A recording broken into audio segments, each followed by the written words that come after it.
할렐루야. 11월 25일 금요일 새벽입니다. 나의 안에 거하라 찬양하겠습니다. 나의 안에 거하라 나는 내 하나님이니 모든 환난 가운데 너를 지키는 자라. 두려워하지 말라 내가 널 도와주리니 놀라지 말라 내 손 잡아주리라. 내가 너를 지명하여 불렀나니 너는 내 것이라. 내 것이라 너의 하나님이라. 내가 너를 보배롭고 존귀하게 여기노라. 너를 사랑하는 내 여호와라. 오늘 하나님께서 주시는 은혜의 말씀은 구약성경 에스겔서 17장 말씀이 되겠습니다. 에스겔서 17장 말씀 중에서 22절부터 봉독해 드리겠습니다. 주 여호와께서 이같이 말씀하시되 내가 백향목 꼭대기에서 높은 가지를 꺾어다가 심으리라. 내가 그 높은 세 가지 끝에서 연한 가지를 꺾어 높고 우뚝 솟은 산에 심되 이스라엘 높은 산에 심으리니 그 가지가 무성하고 열매를 맺어서 아름다운 백향목이 될 것이요 각종 새가 그 아래에 깃들이며 그 가지 그늘에 살리라. 들의 모든 나무가 나 여호와는 높은 나무를 낮추고 낮은 나무를 높이며 푸른 나무를 말리고 마른 나무를 무성하게 하는 줄 알리라. 나 여호와는 말하고 이루느니라 하라. 오늘은 하나님의 역사를 주관하신다. 하나님의 역사를 주관하신다 라는 제목으로 하나님 말씀을 상고하겠습니다. 최근 제 개인적으로 국제 정세 그리고 국내의 정치 경제 국방에 관해서 전보다 더 많은 관심을 갖습니다. 그 이유는 정치적이거나 경제적 조언을 하는 교회가 혹은 목회자가 되기 위함이 아닙니다. 이렇게 하는 목적은 오직 하나지요. 임박한 심판의 때, 그러니까 이 말세 지말에 하나님이 우리에게 알려주시려는 뜻이 무엇인가, 그거에 대해서 좀 더 관심을 갖게 되었기 때문입니다. 그 말씀을 묵상하고 기도하는 가운데 특히 이때 이 말씀을 주신 이유를 더 잘 깨닫고 민감하게 발빠르게 순종하기를 원하는 마음으로 세상 역사도 살펴보고 있는 것이죠. 또한 이 시대를 살아야 하는 교회와 성도들에게 필요한 기도 제목을 하나님께 받기 위해서 하나의 방편으로 시대를 살펴보고 있습니다. 소위 정교 분리라는 말을 들어보셨을 거예요. 정치와 종교는 분리되었다. 그래서 종교인이나 정치인이 서로의 영역에 간섭하지 않는다. 이런 정도의 의미입니다. 그러나 사실 역사를 보면 서로를 이용했다, 간섭하지 않은 적이 거의 없다라고 보는 것이 옳을 것입니다. 왜냐하면 사람의 삶이라는 게 기본적으로 정치적인 것이고 또한 종교적인 것이기 때문에 그렇습니다. 그럼에도 불구하고 오늘날 개혁교회는 세상 정치에 적극 개입하려 하지 않지요. 그 이유는 분명합니다. 이 세상에 정치를 포함한 모든 역사를 움직이시는 분이 누구인지 알기 때문입니다. 그분을 알기 때문에 감히 그분의 영역에 도전하지 않으려 하는 것이죠. 그분이 누굽니까? 바로 전능하신 하나님이십니다. 전능하신 하나님이 이 정치 영역까지 다스리시고 계신 거예요. 그러므로 함부로 개입하는 것은 교만이다. 그것을 아는 참된 교회들은 함부로 정치 영역에 뛰어들지 않는 것이죠. 만약에 어떤 신자가 정치에 관여한다면 그것은 특별히 소명을 받은 어떤 개인일 가능성이 높습니다. 결코 교회가 할 일이 아니라는 것이죠. 교회는 박해를 당한다 할지라도 박해하는 자에게 정치적으로 대항하는 일을 하지 않습니다. 만약에 교회가 저항을 한다면 그 방법은 오직 다니엘처럼 하나님의 언약에 따른 개입을 소망하면서 기도하는 것뿐이죠. 오늘 말씀은 시드기야 왕 때 벌어진 일에 대한 예언의 말씀입니다. 이 말씀을 통해서 확실하게 알게 될 사실이 무엇일까요? 바로 세속 정치의 주관자 역시 전능하신 하나님이시라는 것이 사실입니다. 그 세속 역사도 하나님께서 정하신 대로 움직이는데 본문 내용은 바로 에스겔에게 예언하신 그대로 세속 역사가 움직여졌다는 것을 보여주고 있습니다.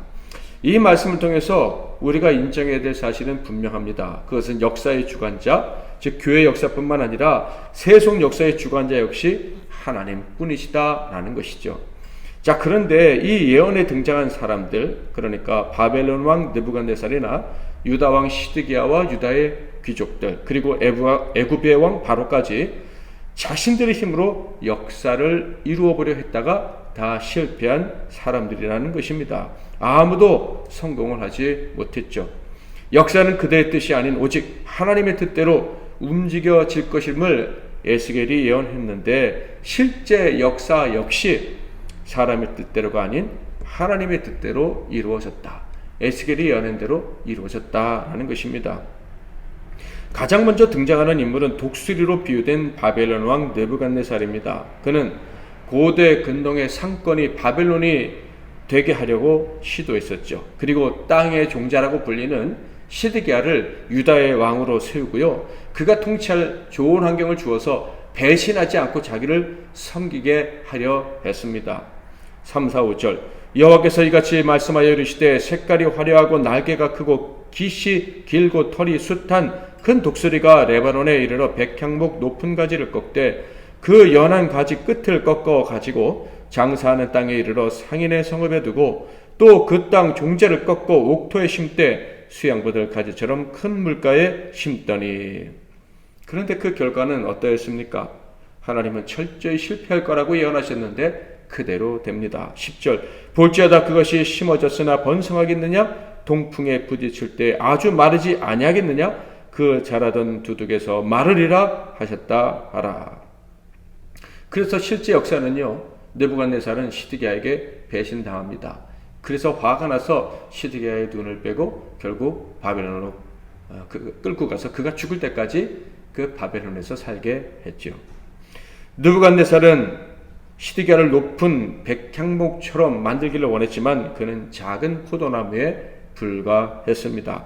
그런데 그 작은 포도나무가 느부갓네살을 대적하기로 하고 애굽 왕 바로와 손을 잡는 일이 발생을 한 거예요. 15절 16절 그가 사절을 애굽에 보내 말과 군대를 구함으로 바벨론 왕을 배반하였으니 형통하겠느냐?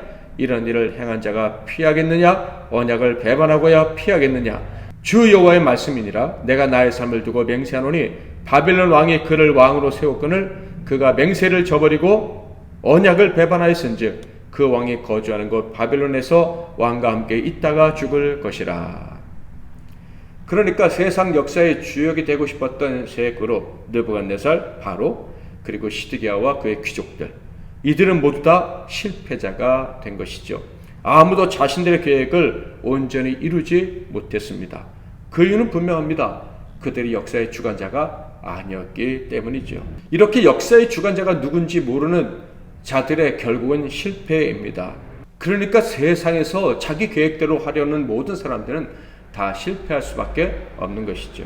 그런데 더 심각한 결과를 맞이하는 자들이 있습니다. 실패 정도가 아니라 죽음을 맞이해야 될 자들이 있다는 거예요. 바로 이스라엘, 예루살렘 거민들입니다. 그들은 하나님의 역사의 주인이심을 수없는 경험을 통해서, 말씀을 통해서 배워 알고 있는 자들이에요. 그럼에도 불구하고 마음이 둔해져 버렸습니다. 교만, 욕심, 허영, 곧 불신앙으로 둔해졌습니다. 그래서 그들은 세상 역사를 자신의 힘으로 바꿔보려 했죠. 심지어 바벨론에게 항복해야 살 수 있다, 이것이 하나님의 계획이라는 말씀을 듣고도 거부했습니다.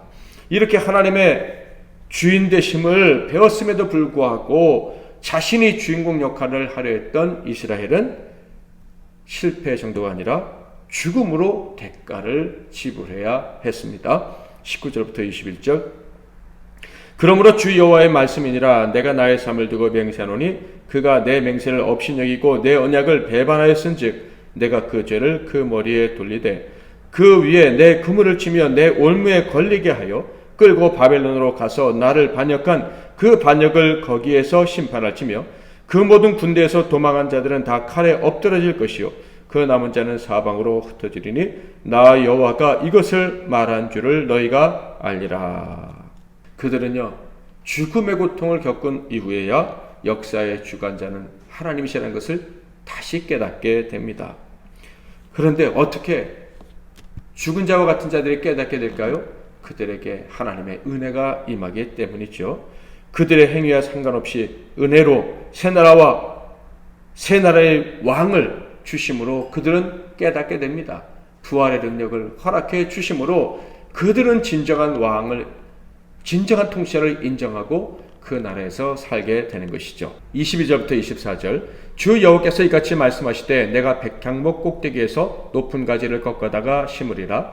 내가 그 높은 세 가지 끝에서 연한 가지를 꺾어 높고 우뚝 솟은 산에 심되 이스라엘 높은 산에 심으리니 그 가지가 무성하고 열매를 맺어서 아름다운 백향목이 될 것이요 각종 새가 그 아래에 깃들이며 그 가지의 그늘에 살리라.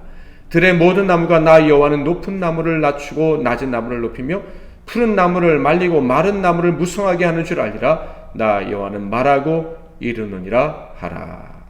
우리는 예수님은 하나님이시라는 것을 잘 알고 있습니다. 그러므로 그분의 선언은 절대 취소되지 않는다는 것도 알고 있습니다. 그런데 그분이 선언하신 것이 무엇입니까? 천국이 이미 임했다라는 거예요. 하나님께서 완전하게 통치하시는 나라는 이미 임했고 그 나라가 완성될 것이다. 이것이 예수님의 선언입니다. 그러므로 우리가 그 선언을 기억하고 믿는다면 세상 통치자들 때문에 일이 일비해서는 안 될 것입니다. 세상의 통치자들의 모순과 그로 인한 고통들을 목격한다면 어떤 정치행위를 통해서 그 악을 고칠까라는 것을 생각하기 전에 하나님의 통치가 온전히 임하기를 간구해야 합니다. 하나님께서 악한 자들의 그 의도를 꺾어버리시고 의의 나라를 이루시기를, 악한 자들의 의도가 완전히 실패하고 하나님의 의도가 이루어지기를 간구해야 하는 거예요. 나아가 우리의 사람들의 삶 역시 정치적이라고 했죠. 그래서 모든 사람들은 사람들과의 관계 속에서 매일 어려움을 겪으며 살아가게 됩니다. 주고받는 것에서 균형을 이루기가 참 어렵습니다. 거의 불가능하다고 해도 과언이 아니죠. 그러므로 믿음으로 살아가는 우리는 바로 이런 인간관계, 사람과 사람 사이에서 주고받는 이 정치적 관계에 대해서도 하나님께 맡겨야 됩니다. 이 관계들을 내가 정리하려면 머리 아프고 쓰러집니다. 싸운들 답이 없습니다. 그러므로 이 복잡한 인간관계들을 내가 해결하려 하기 전에 하나님께 맡겨야 하는 거예요. 하나님의 인도하심을 구해야 하는 것입니다. 오늘도 우리는 다양한 상황, 특별히 정치적 상황 속에서 살아가게 될 것입니다. 사람들과 관계 속에서 복잡한 일들을 겪을 수 있다는 것이죠. 그런데 이 다양한 복잡한 상황 속에서 평화를 누릴 수 있는 길이 있습니다. 그것은 통치자이신 하나님을 기억하고 그분께 도움을 구하는 것입니다. 오늘도 우리의 삶을 하나님이 다스려 주셔서 얽히고 설킨 것들을 풀어주시사 우리의 삶에 평강이 넘치도록 기도하시고 또 승리하는 저와 여러분의 다 되시기를 주님의 이름으로 축복합니다. 기도하겠습니다. 하나님 아버지, 하나님께서는 우리 개인의 역사와 그리고 세상의 모든 역사를 주관하시는 통치자이심을 믿습니다. 그러므로 우리가 해결할 수 없는 모든 것들 하나님께 맡길 때 하나님의 뜻대로 완전하게 다스려 주실 줄 믿습니다.